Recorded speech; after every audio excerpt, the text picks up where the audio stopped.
Assalamualaikum warahmatullahi wabarakatuh. Salam sehat, sehat, sehat.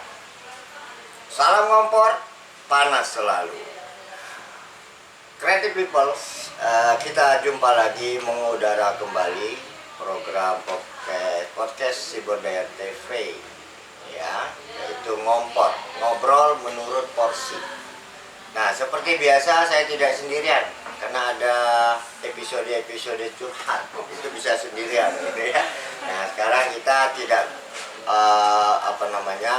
tidak sendirian, ada kawan ngobrol, kawan ngompor.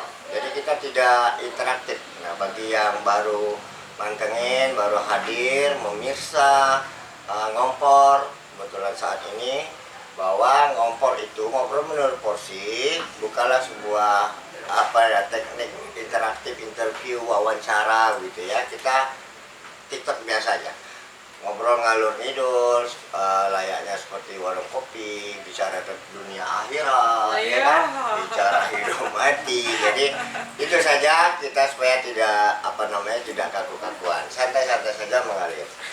Nah, jadi sekali waktu mungkin kawan kita ngobrol bisa bertanya, kita tidak ada batasan, ya, tidak ada pewawancara dan yang diwawancara. Baik para pemirsa, Creative People, nah sapaan kita Creative People. Nah, di sebelah kanan saya, nah mungkin di kiri Anda itu ada seorang ibu, nah ya kan, ibu, seorang perempuan. Nah, saya juga sebenarnya. Jadi kita langsung saja perkenalkan sekilas saja, ya kan. Nanti siapa beliau, jadi diri beliau, aktivitas beliau, mungkin talent apa yang beliau miliki. Nah, inilah dia Ibu Ai Marhayanti. Nah, Assalamualaikum warahmatullahi wabarakatuh. Kita sapa bersama sebagai Bu Ai, sebagai clue bahwa ibu di situ adalah ibu guru, cikgu. Ya, beliau adalah seorang guru. Kalau dilihat dari berbagai strata jabatan gitu ya, kepangkatan, nah mungkin profesi, boleh kita sebut beliau adalah fasilitator nasional, guru penggerak. Nah, lengkapnya lagi karena beliau fasilitator, guru penggerak, berarti yang digerakkan dalam tingkat kapasitas guru, calon guru penggerak. Jadi fasilitator nasional, calon guru penggerak. Nah, jadi beliau fasilitator. Nah, baik para pemirsa Creative People Cibodayat TV, kita sapa Ibu Ai dan langsung beliau akan mengulik jati diri beliau. Apa saja aktivitas, mungkin sapaan-sapaan yang biasa sampaikan kepada nama Ai Marhayanti itu, gitu kan, dipanggil Bunda, dipanggil Ai atau Ai, supaya secara pasti yang jati diri, yang punya nama gitu ya, yang langsung supaya kita tahu, oh besok manggilnya Ibu Ai atau Bunda atau siapa. Silakan memperkenalkan diri secukup-cukupnya. Oke, baik, terima kasih. Ya. Saya memanggil beliau ini Pak D. Pradono karena dari saya masih, I was young, dari masih muda gitu ya, sangat muda. Sekarang juga sudah muda, sudah pernah muda maksudnya, gitu ya. Sering berinteraksi dengan beliau dan belajar banyak hal dari beliau, Insya Allah. Ya, Creative People sebutannya. Hai Creative People, saya Ai Marhayanti. Kalau di keseharian dipanggil dengan Ibu Ai atau Mama Ai. Ai itu sendiri menurut orang tua saya artinya sayang gitu. Sayang. Kenapa sayang? Karena dari bahasa Sunda itu ada kata rai itu adik paling kecil, dan saya anak bungsu memang gitu ya. Rai itu biasanya anak bungsu itu kan yang disayang-sayang gitu, panggilnya yi gitu kan. Nah, kemudian dalam bahasa Mandarin juga ada kata wo ai nih. Ai itu artinya sayang, cinta. Kalau bahasa Jepang ada ai shiteru gitu kan. Jadi ai itu artinya sayang. Jadi sedangkan Marhayantinya itu dari kata hayat. Hayat itu kan dalam bahasa Arab artinya hidup. Jadi harapan orang tua saya sepanjang hidup saya itu banyak orang yang mencintai dan menyayangi saya gitu. Amin. So deep. So deep. Sangat dalam gitu ya. Itu harapannya dan semoga itu terkabul ya Pak Dea. Amin. Ya, kemudian keseharian itu kadurullahnya ya jadi abdi negara. Yeah. Bekerja sebagai seorang pendidik Pak De. Kemudian bergiat di dunia jurnalistik juga sudah hampir 13 tahun namanya. Kemudian selain itu juga bergerak aktif seperti yang disampaikan tadi di sebuah program dari Kementerian Pendidikan dan Kebudayaan namanya program pendidikan guru penggerak. Nah, alhamdulillah 3 tahun terakhir dimulai dari pertama statusnya sebagai pengajar praktik, di mana kami diseleksi dari 21.000 lebih seluruh Indonesia, tidak hanya guru karena lintas profesi, jadi tidak hanya guru, ada dosen, ada praktisi pendidikan dan macam-macam gitu ya. Terpilih itu hanya 800 sekian, ya diseleksi jadi tinggal 600 sekian. Nah, ini yang kemudian jadi pengajar praktik. Setelah pengajar praktik, alhamdulillah tahun depannya bisa upgrade lagi jadi fasilitator nasional. Jadi pengalaman kerjanya sendiri untuk di program guru penggerak ini, pertama saya kerja untuk P4TK IPA Bandung, kemudian satkernya itu, lalu tahun berikutnya saya dilempar lagi, dipindah lagi ke BBGP Jawa Timur. Pada saat itu berkolaborasi dengan teman-teman di Kota Kediri, dan alhamdulillah tahun ini saya dikembalikan ke Kalimantan Barat dan bekerja untuk BGP Kalimantan Barat gitu. Terus aktivitas yang lain, banyak kali aktivitasnya ya tadi. Aduh, aktivitas yang lain seperti yang Pak De ketahui dan ajarkan kepada saya gitu ya. Saya bergiat di dunia sastra juga, teman-teman, creative people. Ya senang sama dunia puisi karena beliau. Kemudian saya making movie juga, alhamdulillah sudah beberapa film pendek yang kami hasilkan. Sejauh ini saya script writer. Kemudian juga masih bergiat di dunia penelitian, ya research itu masih alhamdulillah sampai sekarang. Terakhir kita menemukan teknologi dan memanfaatkan energi gelombang untuk pembangkit tenaga listrik, dan kita sasarannya adalah gelombang yang ada di Karimata. Karimata ya. Kayong Utara. Semoga ini dimudahkan. Semoga. Iya, jadi bisa berbuat lah untuk negeri ini. Iya, siap. Mengambil part sedikit. Ya, begitu. Ya, Creative People. Nanti kita bisa lebih banyak kalau memang ada interaktif, silakan kolom. Ini ada di kolom komentar ya nanti. Nah, jadi itulah Bu Ai. Ai ya. Ai. Ya, kalau Sundanya Ai. Makayanti ya. Nah, jadi saya love. Nah, jadi memang kita bicara tadi di awal disinggung-singgung karena kapasitas beliau terakhir ya. Kadarullah tadi sebagai cikgu, sebagai guru. Tetapi kita saat ini kompor tidak akan fokus di tentang apa yang di kapasitas yang diemban terakhir Bu Ai. Mungkin ada hal-hal yang lain, isu-isu walaupun masih dalam koridor tentang dunia kependidikan dan sebagainya gitu ya. Jadi kita ngalir-ngalir saja. Nah, baik. Bu Ai. Iya Pak De. Sekarang kurikulum terakhir. Kurikulum dari Mas Menteri. Ya, Mas Menteri, siapakah beliau? Nah, nanti bisa diulik. Mas Menteri ya. Mas Menteri menggulirkan kurikulum Merdeka. Merdeka belajar dan sebagainya dengan embel-embel merdeka. Sekilas saja dulu bertanya, apakah keberadaan guru penggerak, program guru penggerak ini masih dalam koridor pelaksanaan ataupun prototipe kan sekarang sebenarnya kurikulum merdeka itu 2024 baru sebenarnya launch gitu ya. Nah, jadi apakah guru penggerak ini masih dalam sebuah salah satu dari item keberadaan kurikulum merdeka?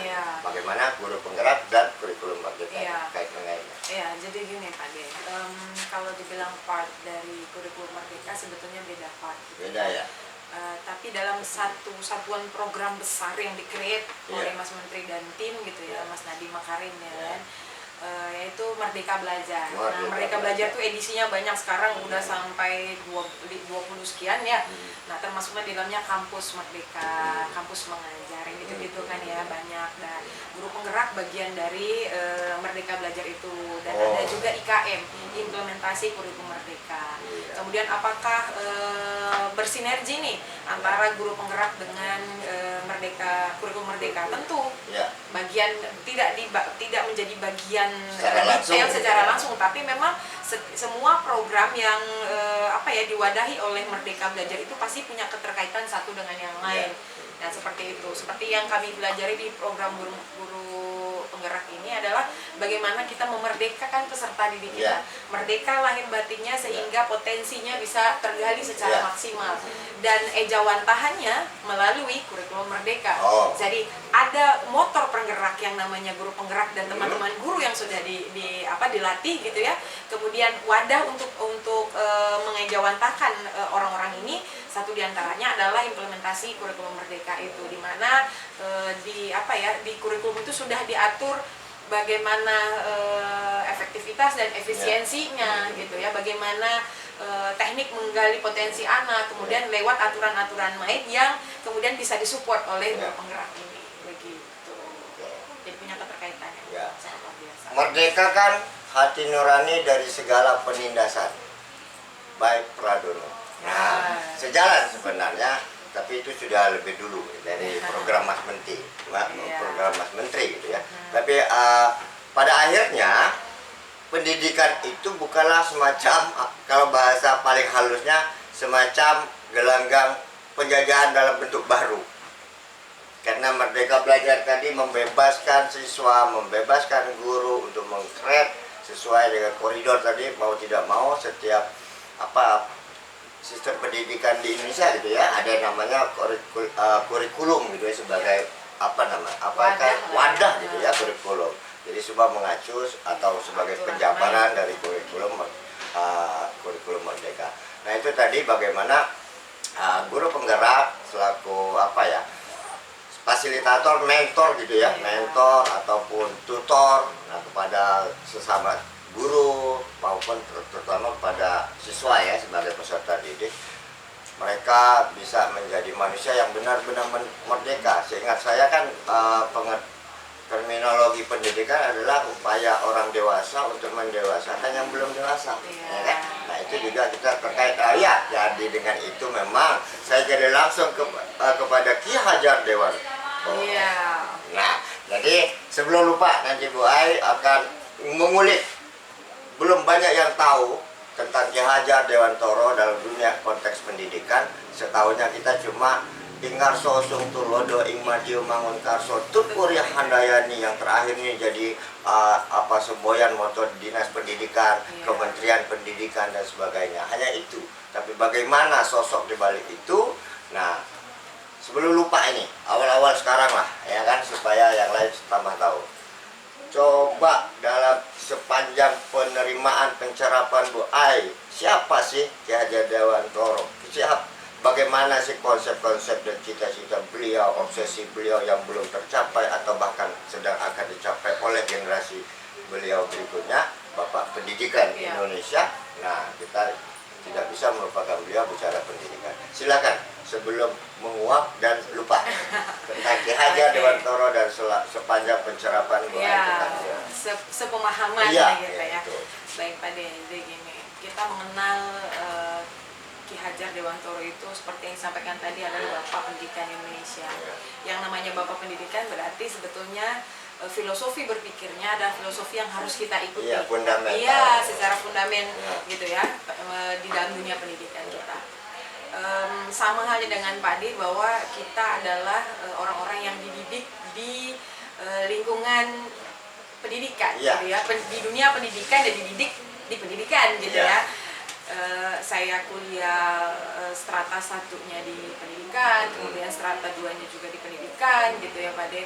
Jadi bicara tentang pendidikan sepertinya kita udah hatam lah gitu ya, bekerja juga di pendidikan. Tapi yang menarik ketika saya berada di program guru penggerak ini adalah saya dirubah mindsetnya. Saya seperti hanya tahu gitu loh bahwa Ki Hajar Dewantoro itu adalah Bapak Pendidikan Indonesia dengan tadi semboyan terakhirnya Iya. kita pegang Ingarso Sungkuludo Imadyo Mangunkarso Tuturi Handayani. Dah sampai di situ saja, tapi apa pemikirannya dan apa yang sumbangsi beliau terhadap bangsa ini itu yang belum tergali. Dan Masya Allahnya gitu ya, di program Guru Penggerak ini kita benar-benar tercerahkan. Satu di antaranya kita disadarkan bahwa ada satu tokoh yang sangat luar biasa besar bagi bangsa ini, Ki Hajar Dewantoro, KHD kami menyebutnya gitu ya. Dimana beliau ini tidak hanya sekadar triloginya tadi, tidak hanya filosofinya tadi yang kita sebutkan, ternyata banyak pemikiran beliau itu yang bahkan menginspirasi dunia. Kalau kita mengenal dunia ini punya satu filsuf pendidikan yang sangat hebat, seorang perempuan hebat namanya Maria Montessori gitu, yang apa ya, pola berpikirnya itu bahkan diadopsi oleh negara dengan pendidikan terbaik di dunia, Finlandia. Ya kan? Satu diantaranya yang diserap oleh Finlandia adalah Maria Montessori. Kita kenal dengan teori-teori Montessori. Nah, Montessori ini sebetulnya setelah saya masuk ke program Guru Penggerak, belajar banyak dari Ki Hajar Dewantoro. That's amazing, gitu kan? Sesuatu yang sangat luar biasa. Lah, kita orang Indonesia, apa yang udah kita terapkan terkait pendidikan-pendidikan beliau? Ada satu negara di dunia yang bergelar negara dengan pendidikan terbaik di dunia, bahkan mengalahkan USA dan yang lain-lain gitu ya. Dan filsuf pendidikannya dia pegang adalah Maria Montessori. Sejatinya Montessori itu belajar juga dari Ki Hajar Dewantoro. Nah, ini kan sesuatu yang apa ini gitu ya? Paradoks. Ya. Miris dah. Yang jelas kita miris gitu. Saya tidak memandang teman-teman yang lain mungkin tidak tahu banyak hal tentang dunia pendidikan, tapi saya mengukur diri saya sendiri. Sekian puluh tahun saya ada di dunia pendidikan, bahkan belajar pun di dunia pendidikan gitu ya, untuk menjadi seorang guru sekian tahun ada di kampus gitu ya. Tapi saya tidak tahu banyak hal tentang beliau yang cara berpikirnya tuh luar biasa. Satu Pak De, yang paling sangat terngiang-ngiang itu bahwa guru itu adalah teman saya pernah yang tak terlupakan ini apa sistem Among. Iya kan, sistem Among Ki Hajar Dewantoro ini ya, dan taman siswa. Coba uraikan lagi. Among menuntun gitu ya, menuntun. Kalau kita mengartikan yang namanya menuntun itu, kita tuh teman belajar ya kan. Yang namanya teman itu tidak berada di belakang, juga tidak di depan untuk menggurui, tapi berada di samping. Ketika teman kita jatuh, maka tugas kita adalah mengangkat si teman untuk sama-sama berjalan. Ketika misalnya dia lari dari tracknya, maka tugas kita untuk mengembalikannya gitu. Dan menurut Ki Hajar Dewantoro bahwa tabula rasa itu beliau bertentangan, dimana anak itu adalah kertas putih, kita yang menggores. Bagaimana goresan itu? Nah, menurut KHD, anak itu sudah punya karakter sendiri. Tugas kita sebagai pendidik adalah menebal lakukan, artinya menebalkan tulisan itu menjadi sesuatu yang maksimal.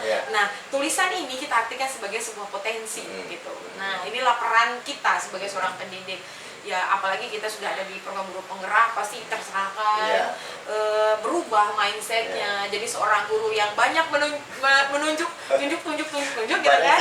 Iya, padahal empatnya ke kita gitu ya. Jadi guru yang jadi teman belajar para peserta didik kita, Among gitu ya. Kalau Ki Hajar Dewantoro mengibaratkan itu, kita adalah petani-petani kehidupan. Petani-petani kehidupan yang tugas kita adalah merawat. Kalau kita nanamnya padi, jangan berharap padi itu akan berubah jadi jagung. Kan begitu. Jadi tugas kita adalah merawat si padi itu bagaimana dia bisa tumbuh dengan maksimal, dengan bernas, kemudian menghasilkan bulir-bulir yang maksimal, kan begitu.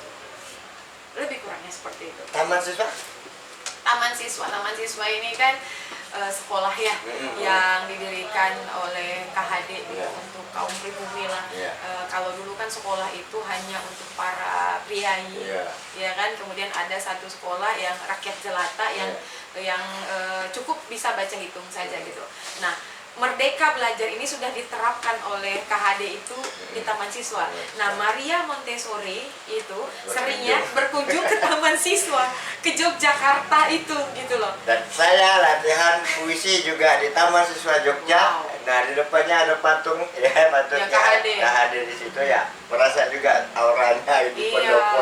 Iya, itu luar biasa. Iya, lanjut sampai ke Montessori itu. Iya, jadi Maria Montessori itu saya tahu kisah ini, saya merasa sangat beruntung karena kami orang-orang yang di awal program guru penggerak ini sudah bergabung, karena dulu itu kan masih pada bingung ya apa ini gitu, makanan jenis apa ini kan gitu ya, kasarnya begitu. Nah ketika kami pembekalan sebagai pengajar praktik pertama kali itu Pak De, jadi program guru penggerak ini kami diberi kesempatan untuk bisa ngobrol dan mendengar cerita dari sepupu beliau yang dulu ikut membantu KHD gitu ya, mungkin di usia sangat muda membantu KHD untuk mengurusi taman siswa. Nah beliau inilah yang kemudian bercerita bagaimana Maria Montessori itu sering datang ke Yogyakarta khususnya taman siswa untuk ngobrol banyak hal dan belajar banyak hal juga dari Ki Hajar Bagio. Ya sudah ada tadi minuman kita dari Kopi City. Kopi City. Ini keren ya. Saya belajar minum es ya. Karena panas, Pontianak panas. Itali mungkin panas ya. Itali panas gak ya? Pontianak very hot. Ya. Ada lagi tuh. Tadi saya merdekakan hati nurani dari segala penindasan.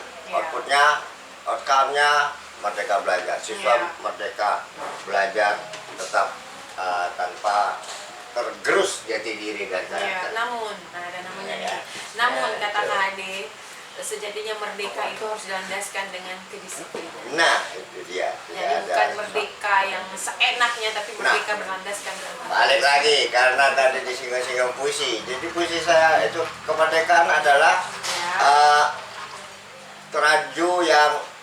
teraju apa namanya, kerangka tali pengikat layang-layang gitu kan, tapi tetap bertanggung jawab. Nah kebebasan yang bertanggung jawab, dengan tanggung jawab. Ya baik, Creative People, mungkin ada poin-poin hal yang selama ini kita hanya dapat permukaannya saja, mengenal KHD, Ki Hajar Dewantoro Dewantara hanya lewat semboyan beliau yang monumental gitu ya. Nah tadi mungkin ada yang belum paham, Ingarso Sungtolodo di depan menjadi teladan, Ing Madio Mangunkarso, kemudian yang di tengah-tengah membangun gairah, Tarsa, Tutwori Handayani di belakang mendorong, mensupport gitu ya. Hanya itu. Nah jadi makanya sebagai guru penggerak barangkali itu tadi, karena filosofi KHD sudah sangat-sangat mendunia gitu ya, sampai filsuf pendidik kita Maria Montessori juga justru ternyata belajar. Itu apa artinya? Jadi teman diskusi lah pasti. Pesan apa ini gitu kan? Nah ternyata bahwa orang luar saja belajar ke kita. Mengapa kita yang merasa pemilik negeri ini itu mengabaikan segala potensi sumber daya manusia, tokoh-tokoh besar kita. Nah inilah dunia pendidik menggugah kita untuk mengingat, ya kan? Nah mengingat, kita boleh merdeka tapi tidak lupa dengan tanggung jawab kebangsaan kita untuk membangun bangsa kita, menghargai jasa-jasa pahlawan. Jas merah kata Bung Karno, jangan sekali-kali melupakan sejarah. Itu tadi segmen awal, barangkali kita tidak memilah-milah, kita ngalir saja. Namanya juga ngobrol ya. Iya. Nah tadi di awal Bu Ai adalah sosok seorang Bu Ai, selain guru dengan kapasitas terberat beliau memberikan menjadi teman bagi guru-guru yang juga akan mendidik anak didik, peserta didik. Beliau juga tadi berkiprah dengan basic jurnalistik. Nah, kemudian tolong lagi juga ceritakan tentang bagaimana sih dunia jurnalistik ini bersama Bu Ai, termasuk juga sastra atau semuanya lah, selain kita bicara di ruang segi 4, ruang kelas dan pendidikan. Geser dikit. Oke. Jadi gini, saya merasa sangat beruntung gitu. Sangat beruntung, kenapa lahir di keluarga yang ayah saya purnawirawan tadi, cukup galak gitu, anak kolong gitu ya. Terus kita diberi kebebasan gitu. anak-anaknya diberikan kebebasan untuk memilih cara hidupnya gitu ya. Dengan catatan Bapak tuh selalu bilang 2 hal yang tidak boleh ditinggalkan dan tidak boleh dilanggar. Jangan langgar hukum negara, jangan langgar hukum agama. Kalau 2 itu kamu jalani, maka kamu boleh pilih apapun dalam hidup ini. Dan itu saya bangga banget sama ayah saya, itu saya bangga banget gitu. Walaupun ada kadang-kadang perbedaan prinsip dengan ibu, tahulah ibu-ibu ya, khawatir anaknya begini, anak perempuan pula anak bungsunya gitu. Jadi kenapa saya merasa beruntung tadi, yang pertama itu, yang kedua dari keberuntungan tadi ayah saya yang membebaskan kami untuk memilih jalan hidupnya, saya mencoba banyak hal sampai akhirnya juga saya bertemu dengan Pak D di dunia sastra kan begitu ya. Mungkin agak agak maruk gitu ya Pak D ya. Di usia muda itu saya penari. Saya penari lama juga, nari di Andari. Pernah lah nari di Andari. Kemudian saya juga pencinta musik sejati gitu ya, anak band ceritanya. Kemudian kami juga sudah melanglang buana sampai kemana-mana gitu dengan bandnya, jadi bisalah sedikit seni musik. Kemudian di dunia sastra seperti yang Pak dia tahu, kita belajar tentang berteater, kita belajar tentang puisi pastinya, karena saya juga pencinta puisi, mengidolakan Pak D banget juga. Kemudian ya seni dan dunia akademik itu menurut saya tidak bisa dipisahkan. Kita bisa, menurut saya Pak Dia, kita bisa melahirkan sebuah karya seni yang luar biasa ketika kita punya punya pengalaman akademik yang juga bagus itu. Karena dengan ilmu, dasar ilmu yang baik, maka kita akan menghasilkan karya-karya yang memadukan antara dunia akademik dan dunia seni, imajinatif, iya, fiksi dan ini ya. Jadi seperti ini, katakanlah seperti film-film yang nggak membahas tentang antariksa. Nah, film itu seni, iya, science fiction gitu kan. Science fiction ini tidak akan pernah terjadi tanpa latar belakang ilmu sains, kan begitu. Baru dari latar belakang ilmu sains inilah kemudian membuat kita mampu berimajinasi, kemudian menghayalkan hal yang mungkin kedepannya berlandaskan ilmu ini bisa menjadi ini, menjadi itu gitu. Karya seni film. Nah, seperti itu Pak D. Nah, jadi itu saya waktu muda tuh mencoba banyak hal Pak D. Karena orang tua saya tadi, asal jangan melanggar 2 hal ini, tidak melanggar hukum agama, tidak melanggar hukum negara, maka go ahead gitu ya, lakukan apa yang kamu mau, kan kayak gitu. Jadi berbahagialah saya dengan bekal masa muda yang seperti itu. Maka ketika saya ada di dunia pendidikan, di dunia kerja, maka menjadi sangat mudah. Apalagi saya bergerak di dunia pendidikan menengah atas dan perguruan tinggi kan Pak Dea. Artinya peserta didik dan mahasiswa yang sudah bisa diajak ngobrol, sudah bisa diajak berkreativitas dengan sangat mudah, karena potensi akalnya sudah berkembang dengan sangat baik gitu, sempurna gitu ya. Nah, ini memudahkan saya banget di dunia pekerjaan saya Pak D. Misalnya di dunia pendidikan gitu, anak-anak ketika saya punya basic sedikit tentang menulis, kita ajak belajar menulis, ada bekalnya. Ibu guru ini punya bekalnya. Ketika misalnya mau lomba nyanyi, mau FOS 2N, ibu guru ini bisa lah menyanyi gitu kan ya. Mau lomba puisi apa segala macam, punya lah bekal. Pernah ada di sanggar-sanggar teater kan begitu, termasuk sanggar kiprah. Kau itu entar sama dong. Enggak ya, ada yang nyala di sana. Ya, jadi sanggar kiprah itu membesarkan kita semua juga untuk belajar tentang dunia sastra gitu.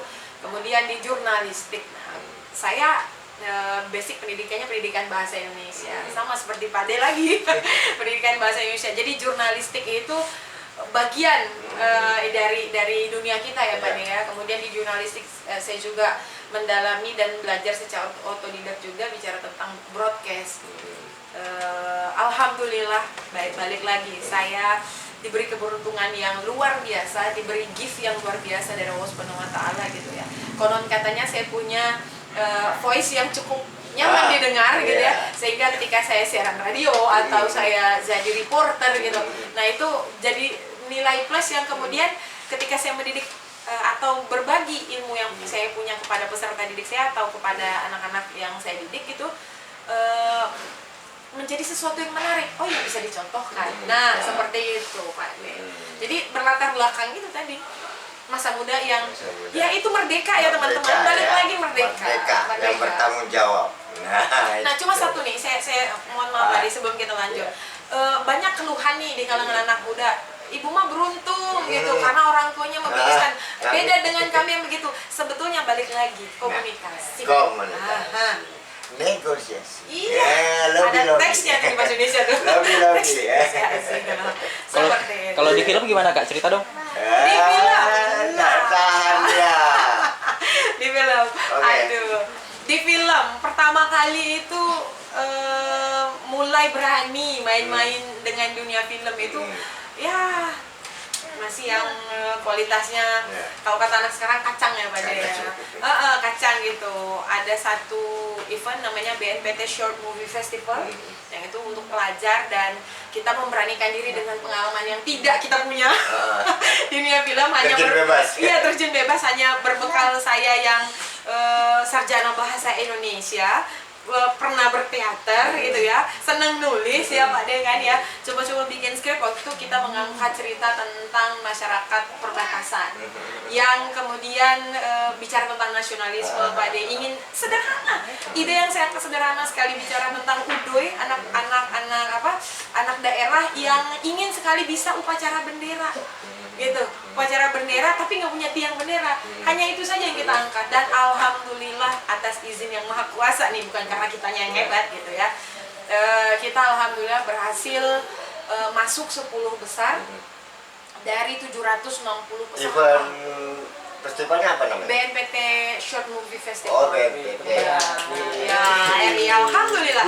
Dan yang paling wow-nya itu ketika jurinya itu ada Bang Bre itu co-sutradaranya AADC dari Miles Production, kemudian ada Prisyana Sution, kemudian beberapa aktivis film lah seperti Kak Swastika Nuhara. Halo Kak Swastika, kalau nonton ini, Kak Swastika Nuhara itu peraih Citra di film Sri Kandi sebagai penulis skenario terbaik, dan alhamdulillah sampai hari ini kita masih keep and touch, termasuk Ibu Yayang Senior, Masya Allah. Iya, saya Kak Yayang ya? Iya, Kak Yayang, kalau kita manggilnya Ibu nih ya. Iya. Gitu. Tidak salah, Bu Ai guru yang multi talenta, ya multi talent teacher, the good amazing. Inilah ngompor gitu ya, ngobrol menurut porsi. Nah, pada dasarnya suka-suka kita mengalir saja ya. Saya tak punya konsep, saya tak punya apa ton, tidak ada. Saya yang ditanya deg-degan. Nah, Bu Ai juga bisa sebagai kawan ngobrol juga bisa bertanya. Kita tidak bebas merdeka saja. Nah, cuma kita tetap dibatasi waktu, nanti ada calling. Ya, itu ya. Iya. Baik, Creative People bisa by request, bisa nanti seperti Jian ya, langsung saja bertanya kepada beliau gitu ya. Nah, kita cair saja, egaliter saja ya. Nah, guru murid, kita balik lagi ke basic ya, dunia kita ya. Apakah ini dalam pengertian sebuah kerisauan ya? Kerisauan, udahlah update sajalah hari ini. Bagaimana? Ini saya sudah terharu dulu. Bagaimana marwah martabat keberadaan peran mulia seorang guru gitu ya, seakan-akan tidak ada 0%-nya. Justru di mata batin ya, bukan mata akal, mata kasar, mata batin orang tua murid yang disebut wali murid, wali siswa gitu. Udahlah, kita coba aktualisasikanlah sebuah kasus. Bagaimana seorang guru memberikan pembelajaran, pengajaran kepada anak muridnya, kemudian melakukan tindak sanksi hukum, ya kan, dengan berbagai macam bentuk yang dianjurkan secara verbal, bahkan secara fisik dan sebagainya, langsung diterjemahkan kepada semacam anak saya dipukul, anak saya dihajar dan sebagainya, akhirnya jadi viral gitu ya. Nah, ini fenomena apa? Ya kan? Apakah karena orang tua sudah lebih paham mengajari anak, toh kenapa butuh sekolah masih gitu? Ajarin aja anak-anak di rumah masing-masing. Nah, begitu dimintakan oleh guru tidak boleh salah sedikit ham dan sebagainya. Sementara tadi kita garis bawah KHD, Ki Hajar Dewantara, kita boleh merdeka dalam segala hal, tapi ada batasan disiplin, tanggung jawab, dan sebagaimana saling memahami hak dan kewajiban. Kira-kira itu apa sih yang terakhir ini? Kalau misalnya orang tua murid sudah seenaknya gitu ya, intervensi, bahkan intimidasi ke sekolah, menghajar guru dan sebagainya, bahkan muridnya sendiri. Kita tidak bicara murid sama murid, mungkin kenakalan remaja lah ya. Tapi bagaimana misalnya, gimana sih eksistensi guru di negeri ini sehingga bisa terjadi gitu kalau memberikan sanksi yang memang dalam batas-batas mendidik itu pada anaknya, guru, orang tua murid menganggap bahwa anaknya kristal disentuh pun tak boleh. Gimana sih antara itu, bukan salah kita bicara salah benar, siapa yang salah benar, antara guru dan orang tua siswa, gimana sih sinergisitasnya semestinya gitu. Iya. Dengan tanggung jawab bersama anak nih. Betul. Ya. Menurut saya, tuh Bu Ai said, menurut Bu Ai gitu kan ya, itulah pentingnya komunikasi. Balik lagi Pak nih, kita itu diberi akal yang sempurna, melebihi makhluk-makhluk yang lain yang diciptakan Allah Subhanahu Wa Taala itu ya. Kenapa kita tidak gunakan itu sebaik mungkin? Nah, dengan akal itu kita dituntun untuk bisa berkomunikasi. Bahkan, maaf teman-teman, karena saya Muslim, dalam agama saya mengajar kalau kita marah itu malah kita disuruh duduk, ya kan? Bahkan kalau duduk nggak bisa berbaring, gitu kan? Biar redam gitu kan? Ditambah lagi jangan bicara gitu. Lebih baik diam kalau marah, karena ketika kita marah kita bicara maka tidak terkontrol. Guru manusia biasa, orang tua juga manusia biasa. Jadi masing-masing juga pasti punya kontrol yang bisa, ya kapasitas dan punya kontrol yang mungkin sesekali lepas gitu ya. Nah, lost control. Nah, balik lagi, ketika kita merasa, menurut saya ketika kita merasa ada yang tidak pas, kenapa anak saya dibeginikan, atau kita sebagai guru, kenapa peserta didik saya begini gitu ya, maka ada jalur yang namanya komunikasi, teman-teman. Maka dari itu berkomunikasilah dengan baik. Indah hidup ini kalau kita berkomunikasi dengan baik, kan begitu. Kemudian bagaimana kalau ini sampai terjadi, Padi bertanya fenomena apa ini yang kita lihat di permukaan kan yang menonjol ini apa ya? Saya yakin itu hanya di permukaan, tidak seperti gunung es yang di bawah lebih lebar, tapi ini benar-benar di permukaan yang cuma mengerucut kecil gitu. Di bawah sana ada banyak banget aktivitas guru dan orang tua siswa yang sangat manis, yang seperti yang kami lakukan saat ini ya, kalau di sekolah saya gitu ya, atau tempat saya berada gitu, kita punya sinergitas yang sangat manis antara orang tua siswa dengan guru, di mana semua hal kita bicarakan bersama. Kemudian kalaupun misalnya ada hal yang benar menyinggung orang tua bisa langsung datang ke sekolah untuk membicarakan, bukan untuk marah-marah. Nah, kan seperti itu. Kalau untuk marah-marah berarti ada yang salah tuh di dalam diri kita masing-masing. Jadi kita menyebutnya oknum saja, oknum orang tua, oknum guru, kan begitu. Nah, balik lagi ke program guru penggerak Pak D. Di guru penggerak itu kita dikenalkan dengan 5 fungsi kontrol seorang guru. Nah, saya tidak mau menyikapi sisi sebagai orang tua, karena saya sebagai pendidik, maka saya berdiri sebagai seorang pendidik gitu ya. Di guru penggerak itu kita dikenalkan dengan 5 posisi kontrol, di mana guru itu sebagai satu penghukum. Kita memilih tuh Pak De, mau jadi yang mana? Penghukum ini cerita lama yang digulirkan kepada kita bahwa ya salah itu harus ada hukumannya gitu. Hanya ada salah dan benar. Iya, nah kalau di guru penggerak itu reward dan punishment itu tidak terlalu dibenarkan. Banyak cara lain yang bisa kita lakukan. Kemudian ada posisi kontrol sebagai seorang teman. Jadi pendidik dan peserta didiknya sebagai teman. Ada plus minusnya juga. Sama dengan penghukum tadi, banyak minusnya sih tapi daripada plusnya. Kemudian ada posisi kontrol juga sebagai manajer, ini yang terbaik gitu ya, dimana kita mampu bukan mengarahkan Pak D, tapi menggali, mengorkestrasi. Iya, cakep banget itu kata mengorkestrasi teman-teman, mengorkestrasi peserta didik kita untuk kalaupun dia melakukan kekeliruan, saya tidak pernah mengatakan kata salah, karena kalau menurut dan jangan. Iya, orang yang saya idolakan juga ya di dunia pendidikan kampus, pada tahu Dr. Aswandi almarhum, beliau selalu mengatakan bahwa kalau orang salah itu dipenjara pada. Ya itu. Iya. Betul Melayu. Keliru gitu ya. Ada Salah. keliru yang dia lakukan. Kalau salah itu sengaja, kalau keliru itu tidak sengaja gitu. Makanya dihukum sebenarnya harusnya Bapak Ibu ya yang salah bukan yang keliru gitu kan ya.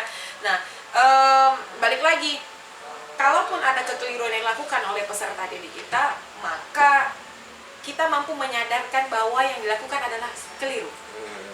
Menggali dengan cara apa tadi? Balik lagi komunikasi. Bagaimana nih seorang guru nih mampu menggali? Jadi saya pendidik yang tidak setuju dengan apa-apa main gemplang gitu, apa-apa mungkin ini gitu ya. Ya mungkin karena sih ada di program penggerak tadi. Kita bisa memilih 5 posisi kontrol. Ketika kita bisa memilih posisi kontrol ini, kenapa kita tidak memilih yang terbaik? Ya kan? Itu kan udah kayak kontrol paling bawah itu, guru sebagai penghukum gitu ya. Dan ada juga guru sebagai penjalan konsekuensi. Jadi kalau sekarang tuh ada yang namanya kesepakatan, Pak De. Jadi aturan itu tidak lahir dari guru seperti yang zaman dulu, gitu ya. Bahwa aturan pertama di kelas tidak boleh makan, tidak boleh tidak boleh. Nah, top down dan tidak juga down top, tapi together, bersama, gitu ya. Nah, aturan main di dalam kelas misalnya lahir dari kesepakatan bersama yang kita sebut dengan kesepakatan kelas. Fakta integritas. Nah, kesepakatan bersama. Jadi lahir ketika kesepakatan itu misalnya Pak D. Oh, kalau di ruang kelas kita tidak boleh main handphone. Gitu. Kalau kita main handphone, nah kita sendiri menentukan apa nih konsekuensinya. Jadi ketika itu kita lakukan, kita tahu bahwa ini kita melanggar kesepakatan bersama gitu. Nah, itu juga di dalam pendidikan guru penggerak masih dianggap level yang masih rendah. Maka yang terbaik itu posisi kontrolnya adalah sebagai manajer. Mengorkestrasi dari istilah membantu siswa mengorkestrasi. Iya, seperti itu. Nah, selalu berpasangan. Apa yang ada di dunia ini berpasangan. Jadi bukan berlawanan sebenarnya. Karena yang nama pasangan begini balancing, ya kan? Sudah sunah tuahnya ya. Iya kan? Kalau berlawanan gontok-gontokan, ya kan, itu berlawanan. Jadi saya lebih percaya, lebih yakin untuk menerimanya sebagai segala hal di dunia ini diciptakan berpasangan. Nah, berpasangan ini posisinya managing nih. Iya, kan? Mitra. Iya, mitra, saling mengisi. Yang di muaranya nanti keseimbangan, ya. Keseimbangan bukan berarti stuck gitu. Tetap dinamis. Kita selama hidupnya tetap ada dinamika bergerak, ya kan, ada perubahan-perubahan pasang surut. Nah, pasang surut berpasangan semua, siang malam dan sebagainya, ya. Jadi creative people, apapun aspirasi kita ya terhadap khusus kita, mungkin barangkali kita tidak mengkhususkan setiap episode mempunyai ada tema-tema tertentu. Cuma kita mengajak kawan ngompor datang, ayo kita ngomong. Itu aja sih sebenarnya, ya kan? Sesuai kapasitasnya. Iya, sesuai porsinya, ngobrol menurut porsi. Kita bicara apa, ya, yang kita saling tahu saja, gitu. Bukan interaktif, gitu ya. Nah, jadi inspirasi silakan creative people lah yang memanage-nya, gitu ya. Jadi ambil yang baik dari kami, buang yang tidak baik menurut Anda. Tapi kita juga disclaimer, kita punya perspektif yang berbeda mungkin dengan Anda creative people, ya. Tetapi pada akhirnya tentu ada benang merah bahwa kita bicara tentang dunia pendidikan ini, tentang guru, tentang orang tua, tentang siswa atau sivitas akademika yang terlibat di dalam stakeholder semua yang terlibat dalam dunia pendidikan Indonesia sebenarnya.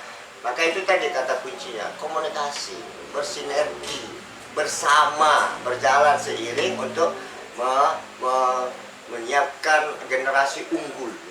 Menyiapkan generasi unggul, gurunya unggul, insya Allah muridnya juga unggul, dampaknya sekolahnya juga unggul, negeri kita juga unggul. Nah, apakah Anda selaku warga negara Indonesia, di tangan kanan, tangan kiri dikira nggak sopan ya? Iya. Tangan kanan nih, apakah Anda sebagai warga negara Indonesia tidak memimpikan bahwa pendidikan kita sama, ya kan? Kalau Finlandia. Di mana-mana kita bicara pendidikan terbaik. Tapi itu tadi ironis. Nah, mungkin ironis, bukan paradoks. Ironis, justru filsuf. Nah, Maria Montessori belajar dari KHD, Bapak Pendidikan kita. Kok peringkat pendidikan kita di negeri sendiri, yang Bapak Pendidikan Ki Hajar Dewantoro menjadi guru dari filsuf pendidikan dunia, kita jeblok gitu loh. Ini ya, misi ini apakah salahnya di mana? Kita nggak bicara, nggak habis-habis bicara kamu salah, ini aku benar, sampai dunia kiamat tak selesai. Jadi itu sebenarnya. Jadi intinya saya ingin mengatakan, kita ingin mengatakan bahwa kita boleh beda pendapat, gitu ya. Nah, tetapi tetaplah pelangi paling indah. Sementara pelangi tidak satu warna. Merah, hijau, kuning, mejiki, hibiniu. Di langit yang biru lah. Di langit yang biru. Pelangi itu banyak-banyak. Ada posisi saya tentang pelangi. Jadi singkatnya, merah tidak mengintervensi biru, kuning tidak mengintervensi hijau. Masing-masing berjalan satu kesatuan, jadi indah kita sebut pelangi itu indah. Nah, berarti kita berbeda-beda, bineka tunggal ika itu indah. Kenapa kita harus godok-godokan? Ya, kita tidak nyerempet tahun depan. Terjemahkan sendiri. Jadi itu sebenarnya. Jadi jangan kebablasan ya. Nanti kita bicara ini, ngobrol menurut porsi, mungkin kesannya bebas gitu kan, tapi sebelum kebablasan. Jadi semua kita bisa menilai. Nah, makanya kita minta redam. Kita yang masih berangasan emosi, kita minta redam. Ada seorang ibu yang sekaligus pendidik, biasa pada akhirnya akan kembali kepada ibu. Kita yang bapak-bapak berangasan tetap yang mendinginkan seorang ibu dan pendidik lagi, guru penggerak lagi, fasilitator nasional lagi. Nah, kurang apa kalbarnya ini? Nah, sekarang data-data teknis saja lah, sambil melengkapi tadi ya. Guru penggerak di Kalimantan Barat yang kira-kira bersamaan dengan Bu Ai itu, apakah bernama fasilitator nasional atau fasilitator untuk calon guru penggerak ini, di Kalbar secara kuantitatif angka berapa banyak sih, atau bergulir sampai kapan sih program ini? Yang jelas kalau bicara tentang statistiknya berapa kuantitasnya gitu ya Pak ya, saya juga tidak mendata itu secara detail. Yang jelas untuk penamaan saja nih, penamaan yang pertama ada yang namanya CGP yang sekarang sedang pendidikan di Kalimantan, iya calon guru penggerak. Sekarang ini angkatan 9 nih, angkatan 9 untuk Kalimantan Barat. Maaf, angka 1, 2, 3, 9 tuh itu per angkatan? Enggak. Jadi ya, 1 tahun itu bisa sudah berapa tahun ya 9 angkatan ini? Atau 1 tahun berapa angkatan gitu regulasinya? 2000 berapa ya? 2002? 2022 kan? Tidak, 2021 ya? 2021 atau 2020 gitu Pak ya? Duluan guru penggerak dari iya, karena edisinya duluan. Edisi duluan ini. Kurikulum Merdeka itu 2022. Iya, sempat ada mau prototipe dulu tuh kan, baru ya, saya setahu saya edisinya sebelum berbeda. 2024 kurikulum Merdeka pengganti K3 itu, K13 itu adalah prototype. Belum jadi. Nah, 2024 katanya kurikulum Merdeka. Oke, silakan untuk guru penggerak dan statistik. Ya, tadi ada CGP itu dulu. Kalau di Pontianak dan tidak setiap angkatan Pontianak itu dapat slot. Maksudnya Kalimantan Barat itu dapat slot. Seleksi secara nasional. Iya, jadi gini. Gimana sih mekanisme sekalian pendaftarannya? Angkatan pertama itu Pontianak dapat, Papua itu dan Kalbar pun tidak semua kota Pak De. Nah, gitu lah angkatan pertama itu Pontianak kalau nggak salah sama apa ya? Landak, Kuburaya, terus ada itu angkatan pertama. Saya lupa ada beberapa ini kan beberapa. Sebelumnya ngalir nih. Iya. Apakah tidak ditentukan kota-kota per kabupaten kota atau gimana setiap angkatan itu? Yang lulus aja udah. Oh, yang lulus. Yang lulus karena untuk lulus agak sulit Pak De. Pada dasarnya siapakan diajukan ya. Siapa saja silakan. Selama yang lulus berdasarkan penilaian. Harus ada undangan di SIM PKB dulu. Kan kita punya SIM PKB nih. Masing-masing guru tuh punya SIM PKB. Kalau udah punya Dapodik pasti punya SIM PKB kan. Nah, kalau terundangkan di SIM PKB itu sama dengan pendidikan profesi guru. Ya, saya juga teman-teman bergiat di program profesi guru. Baru beres kemarin menemani teman-teman dari zona Kalimantan. Nah, itu baru beres kemarin selesai yang PPG Daljabnya. Nah, terundangkan, kita boleh apply tuh. Boleh mulai di situ sama cek email gitu ya. di si PKB-nya tuh Pak ada akunnya khusus gitu untuk pendidik itu, dosen dan guru lah. Nah, kalau sudah terundangkan maka kita sudah boleh menyiapkan administrasinya. Gitu. Baru setelah itu pembuatan esai. Setelah itu ada wawancara, ada tes mengajar secara online. Memenuhi berbagai kriteria lah ya. Iya. Ya, dan itu memang wawancaranya satu-satu. Daring Pak De. Semua dilakukan secara daring. Nah, kemudian ada CGP tadi kan ya, calon guru penggerak pendidikan. Kalau yang pertama itu 9 bulan. Nah, sekarang itu sudah diturunkan menjadi 6 bulan agak padat gitu, agak padat. Kemudian ada yang namanya pengajar praktik. Nah, jadi di guru penggerak itu ada angkatan udara, angkatan darat. Angkatan daratnya ini pengajar praktik yang menemani teman-teman CGP ini untuk belajar dan bisa bertatap muka. Dan itu bertemu di lokakarya dan pendampingan individu per 2 minggu tuh Pak De, sebulan sekali lokakarya ketemu. Nah, kami fasilitator ini angkatan udara.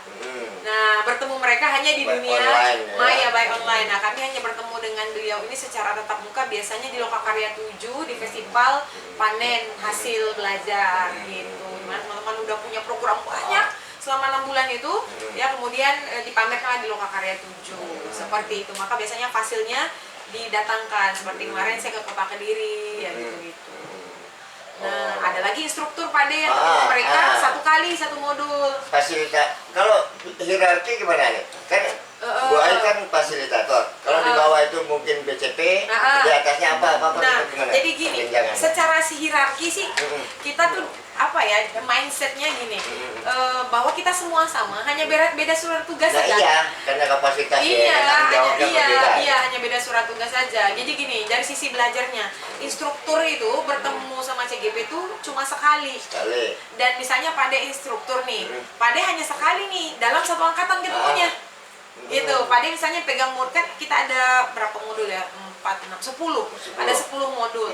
Nah, misalnya Pak De ketemu saya di modul 1.1 gitu. Nah, di satu modul itu aja Pak De tuh, dan mungkin Pak De ketemunya di kelas 1 di Kota Pontianak. Hanya sekali aja udah nggak ketemu lagi. Satu angkatan, entah terlempar lagi angkatan kapan gitu. Nah, yang teman belajar yang menemani teman-teman CGP ini benar-benar sampai dia dapat sertifikat sebagai guru penggerak itu fasilitator dan pengajar praktik. Jadi teman-teman pengajar praktik ini adanya, jadi gini, satu fasil itu pegang 2 kelas. Nah, satu pengajar praktik pegang 1 kelas. Nah, gitu. Jadi saya menemani 2 pengajar praktik. Seperti itu, Pak De. Jadi pengajar praktik dan fasilitator ini apakah 2 kapasitas berbeda oleh 2 orang yang berbeda? Atau ada kemungkinan satu orang pegang 2 kapasitas itu? Tidak. Tidak. Kalau fasil dan instruktur masih bisa. Ya, karena kita juga bisa jadi instruktur gitu. Nah, karena kita angkatan udara.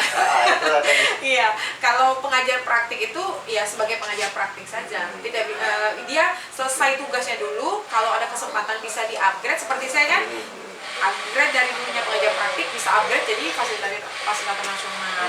Jadi kalau pengajar praktik itu ya karena angkatan darat ya hanya mainnya di kota itu aja dan di kelas itu aja. Misalnya pegang 5 CGP, maka di 5 CGP itu aja. Tapi kalau kita fasil tuh seperti saya pernah di Jatim, balik lagi ke Kalbar. Nah, karena fasilitator nasional iya, gitu. Punya kesempatan di luar Kalbar Pontianak gitu ya. Kalau PP ini kan lokal. Kenapa harus lokal ya? Orang bertemu gimana ceritanya kalau orangnya kan gitu. Oke, jadi itu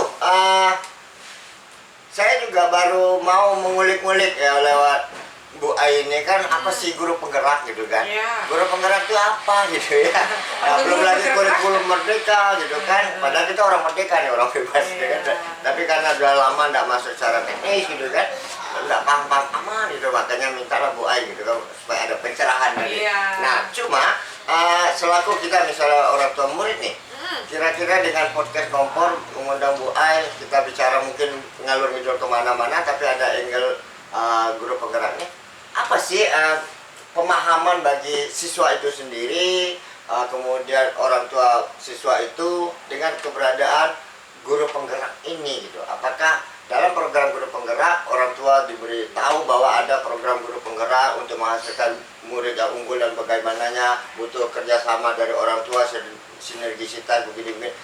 Dari pelaksana guru penggerak ini, apakah ada sosialisasi semacam itu supaya guru paham, oh rupanya anak aku akan difasilitasi oleh keberadaan para guru penggerak ini.